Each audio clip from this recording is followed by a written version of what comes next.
윤석열 측이 긴급 기자회견을 서울고검에서 진행합니다. 이건 잘하면 검찰이 대법관의 가이드라인에 따라 즉시 항고를 하고 석방을 유지하지만 차후 상급 법원에서 즉시 항고를 인용하면 재구속을 할 수 있게 난리치려는 것 같습니다. 그런 부분에서 국짐이 윤두창을 살리려고 지하실로 들어가고 있습니다. 권성동 원내대표는 오늘 국회에서 열린 비상대책위원회의에서 천대엽 처장의 개인 의견에 불과하지만 법원의 행정 업무를 관장하는 법원 행정처장으로서 사법부 독립성과 사법체계 안전성을 훼손하는 발언이라며 이례적으로 대법원을 비판했습니다. 권 원내대표는 법원 행정처장에게는 한 번 이뤄진 결정을 번복하도록 개입함으로써 사법체계를 뒤흔들 권한이 없다며 무엇보다도 대법관이 중앙지법 합의부 판결을 부정하고 번복시키도록 영향을 미치는 것은 사법부 스스로 재판의 독립성 원칙을 훼손하고 삼심제도의 근간을 뒤흔드는 것이라고 지적했습니다. 네,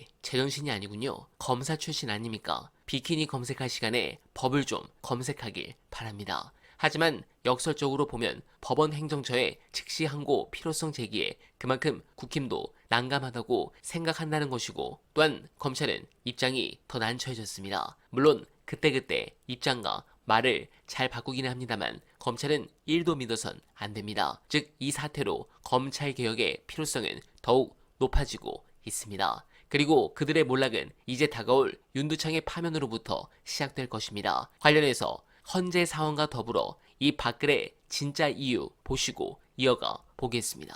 국회 보좌진 그 친구들이랑 취재하는 기자들한테 이제 물어봤습니다. 물어봤더니 이 사건은 형사재판이 아니기 때문에 탄핵 심판은 양자가 당사자야. 그래서 청구인하고 피청구인이 다 있습니다. 피청구인 윤석열 측에서 안 받아서 소용이 없는 게 청구인 국회 측이 받을 거거든. 국회 측이 받으면 국회 지금 소추위원장이 누굽니까? 정청래 위원장이요. 정청래 위원장이 그 얘기를 안 하고 참을 수 있을 것 같아요, 여러분? 안 된다는 거야. 자, 그리고 또 뭐냐면 당사자가 안 받아도 어차피 대리인이 있습니다. 안 나와도 됩니다. 그냥 나가면 돼요. 어차피 그런 건데 지금은 안 간 거다. 그러니까 통지가 안 된 상태. 지금 그런 상황이라는 거를 염두에 두시고 오늘까지도 얘네는 총력전을 받들로 지금 이제 여론전을 펼치고 있는데 난리가 아니었단 말이에요. 6대2가 안 돼가지고 지금 5대3 상황에서 대치가 이어지고 있고 사실은 4대4하고 막 이게 뭐 축구 중계인 줄 아나 얘네들이. 심지어 헌법재판관들 본인도 모릅니다. 근데 이런 얘기가 너무 많이 돌다 보니까 답답했던 모 기자들이 자기들 나름대로 작작해라라는 의미로 자체 제작한 댓글.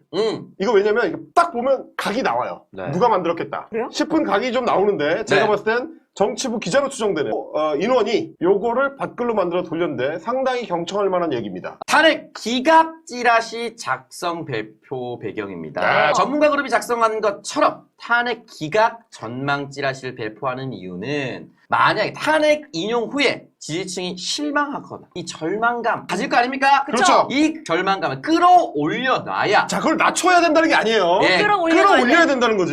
존나 실망하고 존나 절망하게 만들어놔야 대선 표 결집에 유리하다라고 판단한다면서 한마디로 기대감을 고조시키고 탄핵 인용 절망감으로 떨어지는 낙폭을 최대화하기 위해서라는 것이다. 박근혜 탄핵 당시에도 탄핵 기각 찌라시가 여러 개 돌았고 박근혜 본인도 이를 믿었다고 합니다. 이런 문제예요, 이런 문제. 자, 왜 절망감의 낙폭을 최대로 키워야 되느냐? 저 지지층의 특성하고 여러분 연관해서 생각해보시면 저 지지층은 지금 모든 게 음모입니다. 자, 분노의 에너지를 뭘로 전환해야 되느냐? 한국에서 가장 잘 먹히는 정치적 프로파간다. 우리가 피해자다. 억울하다. 이게 가장 강력한 거야. 사실 원래 헌법재판소에서의 판결도 우리가 이기는 거였다. 이기고 있었어, 심지어. 기각 의견으로 모이고 있는 중이었어요. 4대4거나 아니면 심지어 기각 의견이 우세해가지고 각하될 뻔했어. 근데 막판에 뭔가 이상한 게 작동을 해가지고. 뭔가 이상한 음모가 개입을 해서 우리가 이거 막판에 역전패를 당한 거다. 그러면 이 절망감의 낙폭이 커지면서 동시에 억울함의 분노가 에너지가 빡! 나라 망하는 그런 선택을 할 리 없다고 보고 오늘 이재명 대표도 한 얘기가 기각이 된다. 그거는 대통령이 언제든 계엄해도 된다는 얘기랑 똑같다. 그렇죠. 말이 되냐 했죠. 그런 거예요. 앞으로 모든 새로운 대통령 나올 때마다 계엄해버리지 뭐. 그래서 지금 헌재 주변에 이제 초등학교에 가정통신문으로 금요일 날 뭐 휴교 뭐 이렇게 보냈다고 하는데 뭐 일단은 그것뿐만이 아니고 뭐 이런 게 있는데 왜 자꾸 시간을 끄냔 말이야. 주말에 그럼 또 격화될 거 아니냐. 뭐 댓글에도 그 누가 썼습니다만 13일 자정부터 드론 띄우는 거 금지시켰잖아요. 비행 금지 구역으로 만들었잖아요. 현재 네. 주변을. 그런 거 보면 14일 같기도 하고 말이죠. 박지원 의원 같은 경우는 미리 안 알려주고 14일 날 그냥 바로 할 수도 있다라고 얘기하고 있거든. 네. 그 법에 미리 알려주란 말은 없으니까 그냥 관례적으로 2, 3일 전에 알려줬으니까 지금까지는 뭐 그러니까 14일 그냥 해도 돼서 아무 상관이 없어. 네. 뭐 미리 알려줄 필요가 있으면 그래서 하면 되지. 지금 길어지는 거는 그런 것 같아요. 이게 8대 0이 아니면 안 되거든. 근데 8대 0 박근혜 때도 8대 0 나왔잖아요. 네. 근데 소수 의견이 있었잖아. 역시 소수 의견이 있기 때문에 그 부분을 이렇게 좀 다듬으려고 시간이 좀 걸리는 게 아니냐. 이런 얘기도 있는데 저는 뭐 지금 대통령실은 지금 6대 2다. 한 명만 더 꼬시면 된다. 뭐 이렇게 생각하는 것 같아. 그래서 헌재를 자극하면 안 된다. 그러니까 윤석열이 원래는 기어 나와가지고 저기 뭐 광화문 전달에 오를 가능성도 있었거든. 복합 한번 하고 막 선동하는 거지.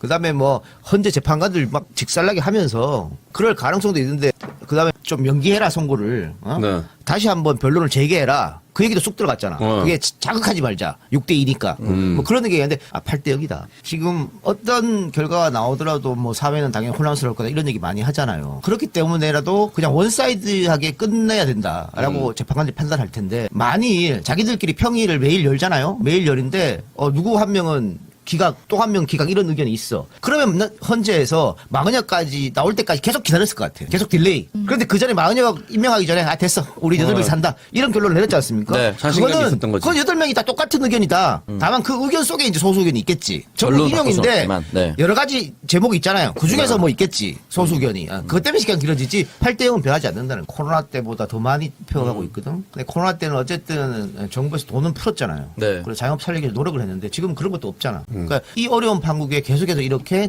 딜레이 시키고 더 이런 정치적 불확실성, 경제적 불확실성을 늘려간다고 하는 것은 대한민국 전체에도 해를 끼치기 때문에 헌재가 좀 빨리 판단을 해서 14일 결정했으면 좋겠다는 생각이 듭니다. 네, 공감합니다. 특히 윤두창의 파면은 오늘 헌재의 선고 결과만 보더라도 확정적입니다. 저는 만장일치에 주목합니다. 소수 의견을 보면 5대 3이 충분히 나올 수 있었는데 8대 0입니다. 이건 윤석열 파면 선고 역시 만장일치로 가기 위해 헌법재판관들이 합의를 본 것이 아닐까 생각됩니다. 또한 민주당은 이번 체제 탄핵 기각을 엄중히 받아들여야 합니다. 정권 잡게 되면 최소한 체제만큼 더 심하게 감사원을 이용한 정치적 압박을 할 임무를 안쳐야 한다는 게 헌재의 판결입니다. 지독하게 해주시길 기대합니다. 문재인 정부의 가장 큰 실책은 인사였는데 그 중요한 감사원장 자리를 이 두 인간이 차지하면서 공직 사회 전체가 무너졌습니다. 다시는 인사 부분으로